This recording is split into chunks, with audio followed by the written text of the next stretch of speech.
a leader who feels like your team can't make a move without you? Listen in to learn how to build self sufficient teams that thrive on their own. Welcome to the Two Marketing Moms podcast. I'm Kelly Callahan Poe, and today's episode is called How to Build Self Sufficient Teams with Daria Rudnik.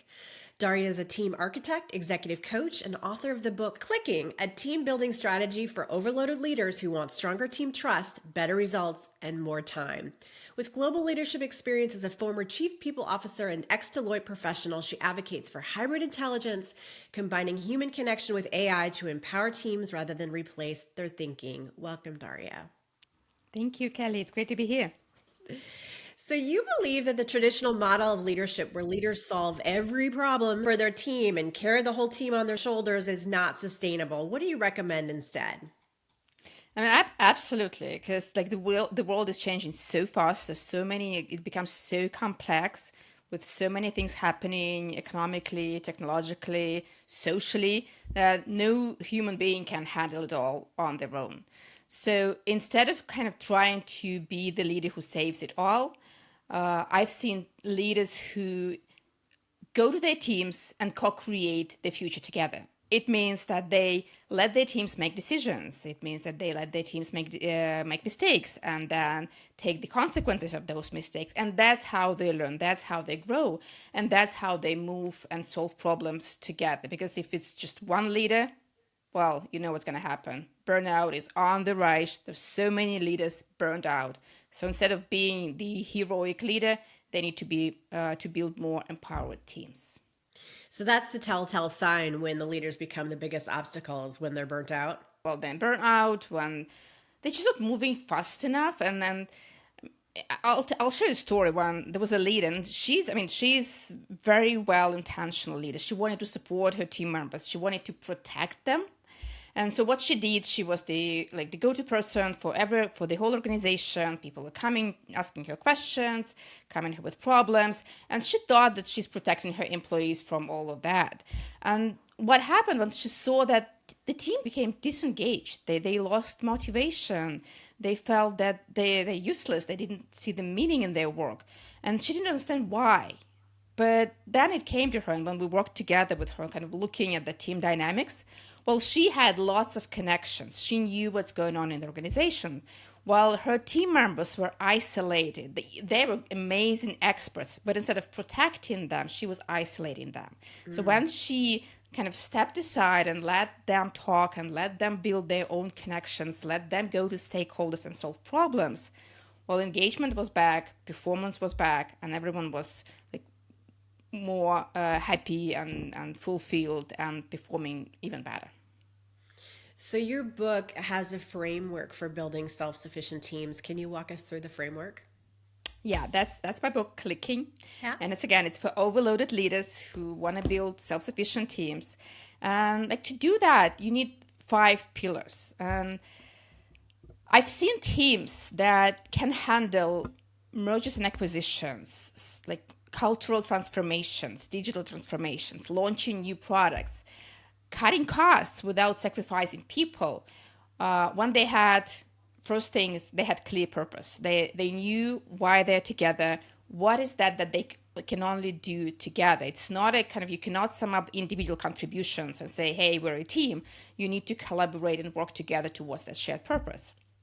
The second thing is linking connections. Like those people need to be connected with each other, but they also need to be connected with their stakeholders.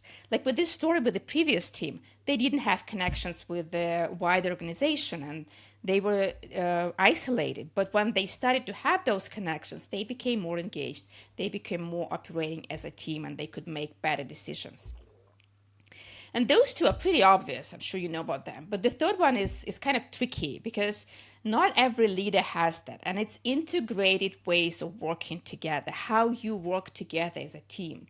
What are your team norms? What are the rules? What behaviors do you want to see on the team? What behaviors do you don't want to tolerate? That creates a lot of clarity in how you work together. How many meetings do we want to have? Like what are the tools we're using for work? And like when you do that, it becomes more clearer to team members how what are the expectations and how you want to work together as a team. The fourth one is collaborative decisions, so that you can make decisions as a team, and what decisions are made by the leader, what decisions can be made by individual contributors, what decisions are made by team altogether. And the final one is knowledge sharing and feedback. So it's how you learn together and grow together, how you give feedback, and how you collect feedback. So when you have clear purpose, linking connections, integrated work, collaborative decisions, and knowledge sharing, that will make your team click. So one of the challenges that we see in today's workforce is, obviously a lot of us are remote or we're hybrid. How do you balance autonomy and accountability? Well, that's a great question. It's kind of, you feel like when you let go, it means you're not connected with those people. But the connection comes not through controlling them and kind of delegating them and setting tasks to them, but through shared purpose and rules of how you work together. Yeah. So first you get together and agree, okay, what is our purpose? How it's connected with the wider organizational purpose? What is it that we want to achieve? What are the goals? What are the KPIs? And then the next thing is how you work together. Do you want to have weekly meetings? Do you want to have more one-to-ones? Do you want to have micro collaboration groups? Like what kind of tools you're using? And when you have that, it creates clarity, and people can work on their own while still maintaining those connections. And obviously, you need to regularly monitor and see, like, is it working? Is it still working? Do we need to change something? So this cadence of connections and clarity in terms of goals and work norms, that creates autonomy and keeps accountability. So even with using all of these collaboration tools that we all utilize in the course of a day, communication and knowledge sharing is really the more important part of team building, correct? Absolutely. Yeah. And how do you make sure that that is being promoted? Well, again, more doesn't always mean better. One of the things I recommend teams go through is talk about your communication channels. Like, what are you communicating, how you communicate, how often.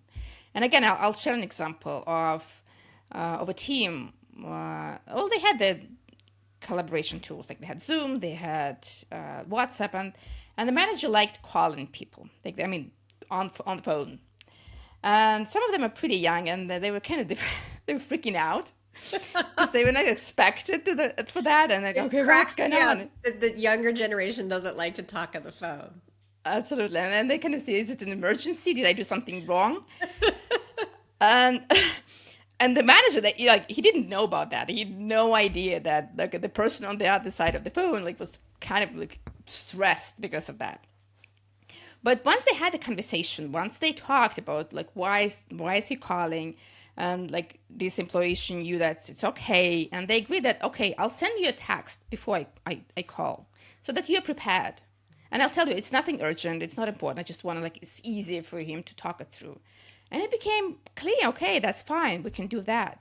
So kind of talking through different ways of communicating, how you talk to each other, when do you need to use video on, when you can have video off. That creates clarity again, and you have all the same expectations, and you can communicate better. I hadn't thought of texting before calling, and I think that probably makes sense for the younger generation. So why do so many team members fall short of their potential, especially when they're under pressure? Well, first of all, we overuse the term team. Most of units in organizations are not team, because if you work if you have the same manager and you work on the same task, not necessarily you are a team, because a team is defined by a shared purpose. If you have a shared purpose that you can only achieve collaboratively, that's the one thing. Then it's who is on the team, what kind of people are on the team. I used to work with a team, and with the organization, and the executive team had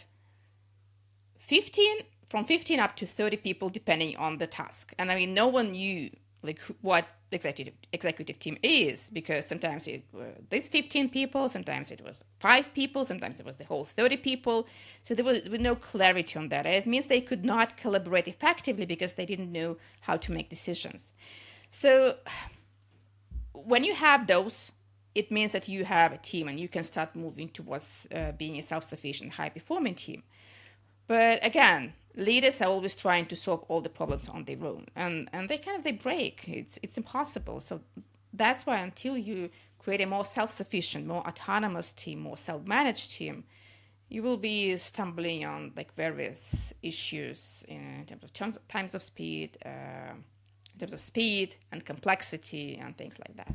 What are marketing leaders getting wrong about AI adoption right now? And what does hybrid intelligence look like done right? That's such an interesting like topic right now because AI is definitely influencing team dynamics and how we work together and how we collaborate. And I don't know about you, but you've probably experienced something like when you work with AI too much, you have the fog in your brain, and you go, okay, I can't handle it anymore. And just take the answer and use it because like Yeah. that's the effect we call cognitive offloading when you delegate to technology something that like, you used to be doing with your brain, and it's Yeah. not a new thing. We all have like phone like numbers on our phones, so we don't have to remember them. We just click and dial.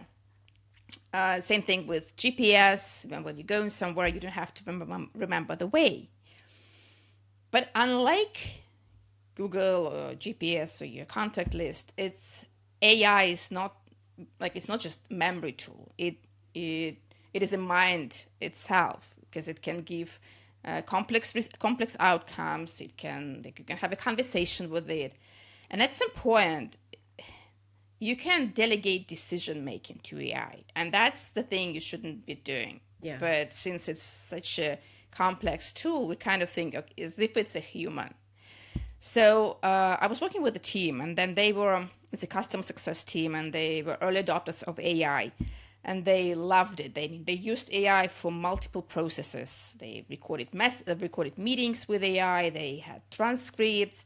They had summaries. They had kind of major insights. They created items for the backlog. But at some point, they started to feel that they don't remember their clients any longer. They used to know them in and out, but now they need to go to the CRM to check if that's correct. They couldn't prioritize backlog because they didn't have this connection with client problems. They didn't know what mattered most for them. And they became disengaged. They kind of felt that they are operators of this AI machine and they're useless and they lost meaning. So what they did instead, how to reverse that, is that, again, they created work norms and rules of how they work with AI. And one of those was that after each meeting, they first had to talk through their insights and thoughts and feelings, how they felt about this conversation, give it to AI, and then together with the transcript, AI will generate some insights and summary. So they had to process that first and then use AI to support it. And that is supported by science. There is a research called Your Brain on ChatGPT that tells us that cadence matters. If you ask AI to give you something and then you work with AI's output, your brain stays disengaged or at least less engaged than if you do it the other way around. So if you think it through first and then ask AI to support it and kind of work it and give more input, then your brain stays engaged. So this team, they created a set of norms and rules how they work with AI. They talked about their team purpose. What is their purpose as humans on this team, and where AI can support them. They started to learn. They used the knowledge sharing pillar of this click framework, where they started to learn about how AI actually works. So, and when they changed this process, when they changed how they interact with the AI, they got their engagement back, they got their performance back. They became okay. Now we're doing the good thing. A lot of that's about memory because when you're writing down your notes, especially if you're handwriting your notes the way we used to do, you remember more, right? Versus typing it out or allowing the AI to recap it for you, then you're not processing things through your memory. So I can see why that would be a huge problem for the account service business or any sort of business where you're working with clients. Yeah. What other strategies do you have for building self-sufficient teams? I'll tell you one thing that I think is really helpful. Again, good leaders who want to grow their teams, leaders who like want to support their teams. They have a lot of one-to-ones, which is amazing. It creates connection with the team members. Like leaders can catch early problems. They know the people better. What they don't do is they don't connect people with each other, the team members with each other. And it's even more important when we talk about remote and hybrid team, when like they don't have, like those team members, they don't have a chance to connect with each other. They don't meet in the corridors. So it's leader's job to connect those people, because otherwise, again, the leader has a lot of connections with all the team members and maybe stakeholders. But team members, they have only one connection, which is their manager. So while connecting people to each other, creating mentoring like buddy groups and mentoring groups and micro collaboration projects, anything that will help people work together more closely will create those connections and will strengthen relationships on the team. And I remember I was working with a project manager, like there was a project management team, and what they did, they had several stages of the project, and each person on the team was an expert of each stage of the project. But still they paired and worked together on every stage, even though the other person was not an expert. Why? Because it gave them more information about the whole process, and it created like better connections, and it created better understanding of how they work, and it strengthened relationships on the team and improved their performance, and they eventually became the center of expertise for project management in the organization. Well, thank you for sharing your insights today, Daria. I appreciate it. I will make sure to include links to your book, Clicking, and your contact information on our website, twomarketingmoms.com. Please listen to the episode there or wherever you listen to your podcast. Thanks for joining. Thank you, Kelly. It was great talking to you. I hope that was helpful.